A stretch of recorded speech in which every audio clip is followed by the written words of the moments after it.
मैं सिर्फ इतना जानना चाहता हूं कि देश की साख गिर रही है या फिर नहीं गिर रही है, या फिर ये जो आर्थिक सलाहकार हैं ये तो कह रहे हैं कि कोई असर नहीं है भाई, सब कुछ चंगा है। मैं बोल रहा हूं तो आर्थिक सलाहकार और क्या कहेंगे, उनके पास में कहने के लिए कुछ और ऑप्शन है ही नहीं। देखिए, आप जो बात कर रहे हैं करेंसी की, पहले तो मेरे प्यारे 4PM के दर्शकों, आप लोग समझ लीजिए कि करेंसी का मूवमेंट जो है, करेंसी का ऊपर जाना या गिरना, ये कोई एक फैक्टर्स नहीं, कई सारे फैक्टर्स के ऊपर में डिपेंड करता है। ठीक है, अब उसमें से एक फैक्टर है महंगाई, इन्फ्लेशन, जो कि ये सरकार कह रही है कि अभी अपने न्यूनतम दर पे है। ठीक है, मतलब जो आरबीआई का 4% का जो बैरियर है उससे काफी नीचे है इन्फ्लेशन, तो इन्फ्लेशन रीजन नहीं है करेंसी गिरने का। दूसरा जो है वो रहता है जीडीपी ग्रोथ। जीडीपी ग्रोथ जो है वो भी इंडिया की अच्छी खासी है। जब अमेरिका 2%, चाइना 5% से ग्रो कर रहा है, वहां उस समय में इंडिया बोल रहा है कि 6 से 8% में ग्रो कर रहे हैं, तो ये भी समस्या नहीं है। तो फिर समस्या कहाँ है? समस्या के दो बड़े कारण हैं जो मेरे प्यारे 4PM के दर्शकों आप लोग ध्यान से सुनिए। पहला ये है कि फॉरेन पोर्टफोलियो इन्वेस्टर्स, एफपीआई, जिसको एफआईआईज भी बोला जाता है, ये इंडिया को छोड़ छोड़ के भाग रहे हैं।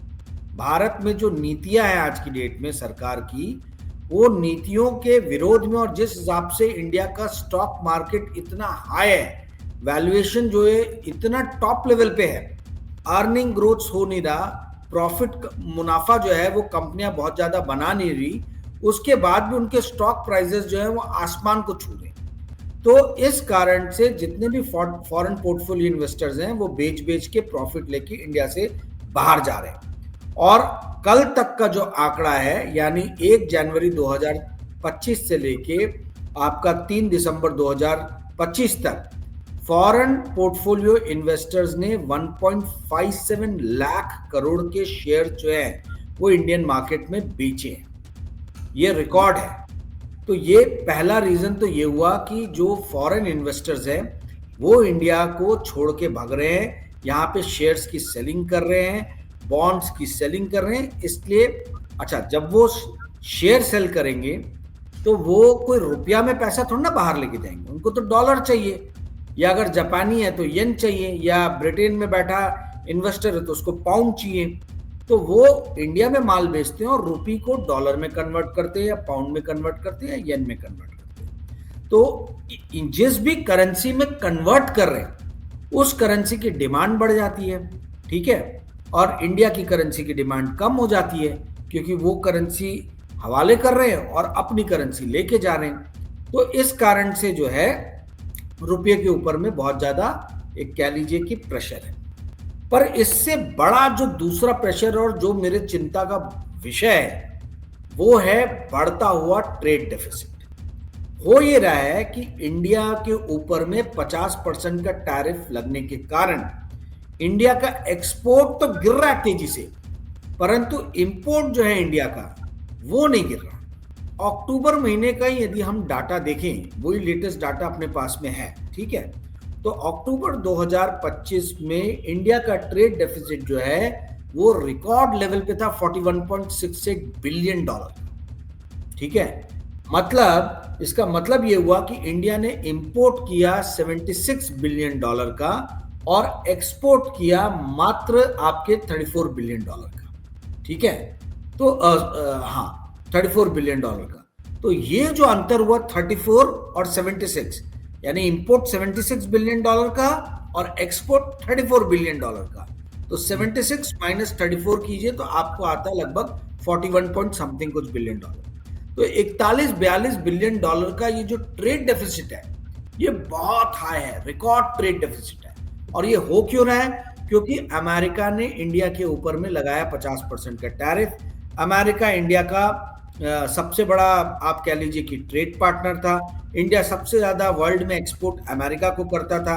अमेरिका में अब ज्यादा एक्सपोर्ट हो नहीं रहा है, एक्सपोर्ट 8% से गिरा है सिर्फ अमेरिका को। ओके, और अगर पूरा ऐसा देखिए वर्ल्ड को एक्सपोर्ट, तो हमारा 11.8% एक्सपोर्ट अक्टूबर के महीने में गिरा है। 11.8%, डबल डिजिट में, बहुत बड़ा लेवल पे जो है वो एक्सपोर्ट गिरा है। वही हमारा इंपोर्ट जो है वो 16.6% से बढ़ा है। और क्यों बढ़ा है हिमांशु जी? बढ़ने का कारण ये है कि इंडिया में गोल्ड और सिल्वर भारी तादाद में आयात किया जा रहा है। दिवाली के पहले, धनतेरस के पहले जितने भी ज्वेलर्स थे उन लोगों ने भारी मात्रा में जो है वो सोना और चांदी जो है उसका आयात किया। आप ये समझिए कि पिछले साल के मुकाबले भारत में 200% सोने का आयात बढ़ा है। 200%।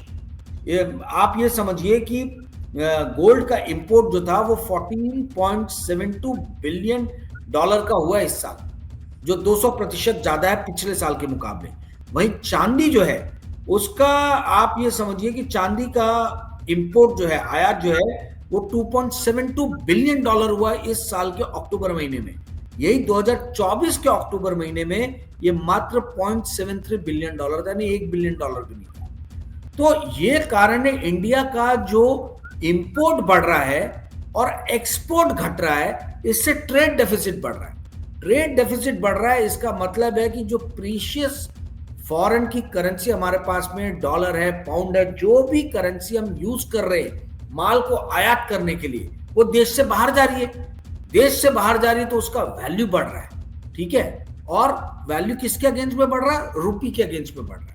इसी कारण रुपी जो है वो पाउंड के अगेंस्ट भी, ब्रिटिश पाउंड जो पाउंड स्टर्लिंग है उसके अगेंस्ट भी इस साल बहुत ज्यादा गिरा है, मेरे ख्याल से 9% गिरा है। और डॉलर के मुकाबले भी जो है वो इंडियन रुपी गिरता चला जा रहा है, बहुत तेजी से गिर रहा है। तो ये पूरी पोल खोल रहा है इस सरकार की। और क्या कहें, अब मोदी जी वो चमत्कार क्यों नहीं कर पा रहे हैं? जब वो मुख्यमंत्री हुआ करते थे और कहते थे कि मैं भी सत्ता में हूं, मैं जानता हूं इतनी तेजी से नहीं गिर सकता रुपया, तो वो जादू की झड़ी क्यों नहीं चला पा रहे हैं? नहीं, वो कर ही नहीं सकते ना। क्या कर सकते हैं? वो सिर्फ बातें कर सकते हैं, बड़ी बड़ी डींगे हाँक सकते हैं।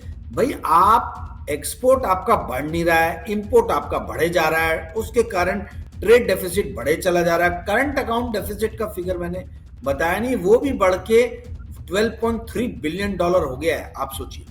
तो कहने का अर्थ ये है कि भाई आप जो है देश में इस तरीके की आपने नीतियां पिछले 11 साल में बनाई हैं, make in India, stand up India, startup India, पता नहीं कौन कौन सा इंडिया, दुनिया भर की नीतियां बनाई, उसका कोई प्रभाव हमारे एक्सपोर्ट और हमारे मैन्युफैक्चरिंग सेक्टर पे नजर नहीं आ रहा।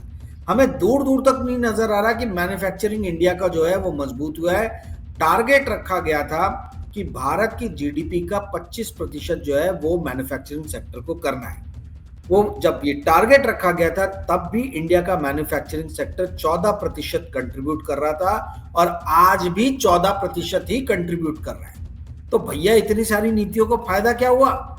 ये बड़ी बड़ी कंपनियों ने, कॉर्पोरेट ने सारी सब्सिडी तो खा ली, सब्सिडी ले ली जितनी भी इसके अंदर में थी, पीएलआई स्कीम्स के अंदर में, बट अल्टीमेटली देश को क्या बेनिफिट हुआ? अब ये सवाल होता है ना। देखिए, आप देश के अंदर के नंबर्स को तो बड़े ही चतुराई के साथ में ट्विस्ट कर सकते हो, ट्वीक कर सकते हो।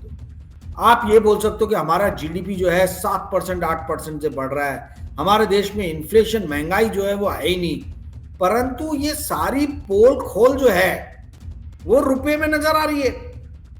मतलब आप देखिए, रुपया सिर्फ एक ट्रेड डेफिसिट के कारण नहीं गिर सकता है। रुपये में बहुत सारे कारण रहते हैं करेंसी के गिरने या बढ़ने में, जैसा कि मैंने आपको बताया। तो कहीं ना कहीं कुछ ना कुछ अंश जो है, जो जीडीपी का डाटा या जो इन्फ्लेशन का डाटा ये दे रहे हैं, उसमें भी हो सकता है कि घालमेल हो, जिसके कारण फॉरेन पोर्टफोलियो इन्वेस्टर्स परेशान हो, एक्सपोर्टर्स परेशान हो। उसके कारण से हो सकता है कि एफपीआई छोड़ छोड़ के भाग रहे हैं, और एक्सपोर्टर्स, रुपी गिरने के कारण देखिए क्या होता है, जब आपकी करेंसी वीक होती है तो आपके एक्सपोर्टर्स जो हैं वो और ज्यादा, मतलब फॉरेन मार्केट में कॉम्पिटिटिव हो जाते हैं। बट अगर वो फॉरेन मार्केट में कॉम्पिटिटिव हो रहे हैं तो फिर हमारा एक्सपोर्ट बढ़ क्यों नहीं रहा है? हमारा एक्सपोर्ट ना केवल यूएसए में घटा है, बल्कि यूएई जो हमारा बहुत बड़ा ट्रेड पार्टनर है, यूनाइटेड अरब एमिरेट्स, वहां पे भी हमारा एक्सपोर्ट घटा है। हमारा एक्सपोर्ट जितने भी मेजर कंट्रीज जो ट्रेडिंग पार्टनर्स हैं उन सब के साथ में घटा है। क्या कारण है? क्यों भारत का एक्सपोर्ट घट रहा है? आप कहीं मेन स्ट्रीम मीडिया में इस तरीके की बहस सुन रहे हैं? टैरिफ तो अमेरिका ने लगाया, तो हमें यह समझ में आता है कि भैया चलो ठीक है, अमेरिका को एक्सपोर्ट जो है वो घट रहा है इंडिया से, बट यूएई को क्यों घट रहा है? यूएई ने कौन सा इंडिया के ऊपर में टैरिफ लगाया? उल्टा यूएई और इंडिया के बीच में ट्रेड डील हुआ है कि रुपी में हम पेमेंट कर सकते हैं यूएई को। ये बहुत बड़ी बात है, हम अपने इंपोर्ट का पेमेंट रुपी में कर सकते हैं, ठीक है, या उनके यूएई दिरहम में कर सकते हैं, मतलब दिरहम में कन्वर्ट करके, हमको जरूरत नहीं है डॉलर में कन्वर्जन करने की। तो फिर जब यूएई के साथ में हमारा रुपी को करेंसी को लेके पैक्ट हुआ है, तो हमारा यूएई के साथ में क्यों घटा? इस तरह ये एकदम अंदर की बातें, ऐसे सवाल मैं उठा रहा हूं जो मेरे प्यारे 4PM के दर्शकों आपको कहीं सुनने को नहीं मिलेगा। ये सवाल जो है ये उठाना चाहिए, पूछना चाहिए सारे मेन स्ट्रीम मीडिया ने। क्या आप टैरिफ का बहाना तो अमेरिका को दे सकते हो, पर यूएई के साथ में क्या है, सिंगापुर के साथ में क्या है, यहां क्यों गिर रहा है? इंडिया का एक्सपोर्ट सिर्फ और सिर्फ एक कंट्री में बढ़ा है, वो भी बहुत नाम मात्र है, और वो है चाइना। पर चाइना से इंपोर्ट में फिर हमारा बढ़ा है।